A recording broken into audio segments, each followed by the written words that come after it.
Bonjour et bienvenue dans notre édition spéciale 751 News. Aujourd'hui, les consommateurs demandent toujours plus de personnalisation. Des voitures aux vêtements en passant par les maisons, ils veulent pouvoir ajouter une touche personnelle. Et cette tendance est en constante augmentation. Il est déjà possible aujourd'hui d'acheter une paire de chaussures de sa marque préférée en la faisant personnaliser à son nom et dans sa couleur favorite. Mais qu'en sera-t-il demain? Quels seront les impacts sur l'industrie, sur les directeurs d'usines, sur les responsables de production et leurs collaborateurs? Les produits coûteront-ils plus cher demain? Faudra-t-il créer de nouvelles usines? Et tout de suite, découvrons cette tendance et ses effets sur l'industrie. Merci à notre rédacteur en chef, Eric. Mesdames et messieurs, merci d'avoir rejoint l'équipe Bosch Rexroth à l'usine extraordinaire. C'est peut-être une surprise pour certains, ou c'est un sujet que vous connaissez tous. Dans tous les cas, quelle pourrait être la solution? Commençons par une pensée. Des millions de personnes, des millions d'envies différentes, oui? Vous voulez peut-être un vélo personnalisé, j'aime le rouge, vous préférez le bleu, et vous là-bas, vous rêvez des baskets personnalisées, ou d'une voiture, une montre, un téléphone, un sac, un ordinateur portable, peut-être un drone. Et regardez, j'ai exactement 7 minutes et 51 secondes pour vous présenter notre vision de l'usine du futur. Allez, on y va. Alors, comment ça fonctionne en réalité? Quelles sont les conséquences sur les industriels? Imaginez que vous en produisez 500 en 4 jours, mais le jour suivant, vous devez en produire 1000 en 4 jours. Comment faire alors que votre production est déjà à son maximum? Et si tout d'un coup vous recevez une commande pour un produit totalement différent, mais que l'usine est configurée pour la production précédente. En effet, c'est un défi. Alors, par où commencer? Mais tout d'abord, pourquoi parlons-nous en ce moment d'usine du futur? Et en quoi elle est différente de l'industrie 4.0? Les solutions Industrie 4.0 favorisent l'efficacité globale des équipements et sont centrées sur la technologie. Elles se concentrent sur la faisabilité et non sur le besoin client. L'usine du futur, elle, part du besoin client et en intègre toutes les évolutions. Elle s'adapte aux commandes personnalisées aux standards, aux grandes ou petites séries, avec un changement d'équipement plus rapide et pour un investissement minimum. Comment pouvons-nous développer l'usine du futur? Venez, nous allons découvrir Now, Next et Beyond. Parlons d'aujourd'hui, Now. OK. Quelles sont les performances de votre usine? Vos machines marchent-elles bien? Ou elles fatiguent ces derniers temps? Travaillent-elles à leur pleine capacité? Ou votre ligne de production est-elle efficace? Pour le mesurer, vous devez connecter votre usine, c'est-à-dire les machines, les personnes et les données. Voici une usine d'aujourd'hui qui produit tout ce que l'on veut, où l'on veut. Ouais. Par où commencer? Pour ça, j'ai des amis à vous présenter, mais chut, ils dorment. Okay. Commençons avec un capteur comme le XDK, notre messager. Il détecte la performance de nos machines et la transmet à notre data player, le Nexi. Il communique ensuite l'information à notre Active Cockpit qui l'affiche. Oh là là! Je vois que ma ligne de production ne fonctionne qu'à 70% de sa capacité. Allez, allez, allez. Tous sont là à 100%. J'ai besoin de mon coach sportif.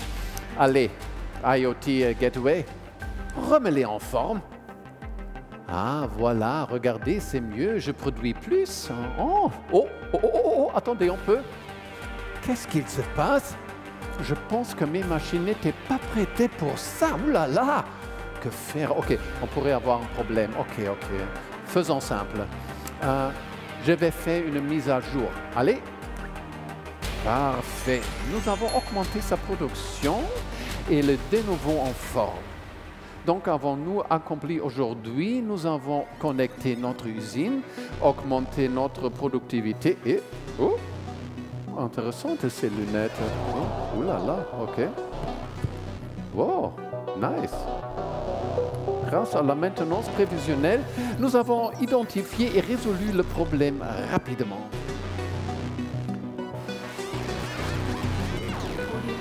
Merci pour votre aide, les gars. Excellent travail. OK. Next. Mais revenons à vos envies. Voiture, costume, montre, téléphone, sac, ordinateur portable, drone. Ne les oublions pas. Pour pouvoir répondre à vos attentes, notre production doit être flexible. Comment être plus flexible sans arrêter la ligne de production pour la modifier? On crée un double virtuel qui collecte toutes les données et les informations de la machine et de ses pièces. On analyse l'impact de différents changements sur la ligne de production et on optimise l'utilisation de nos ressources.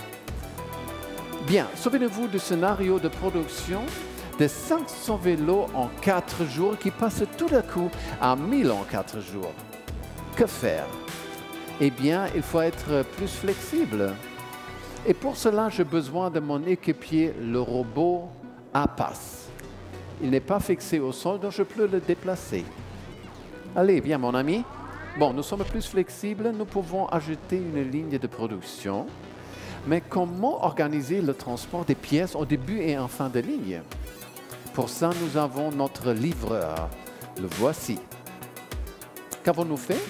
On a doublé la ligne de production grâce à la mise à disposition de machines que l'on peut louer, prendre en leasing ou payer à l'usage.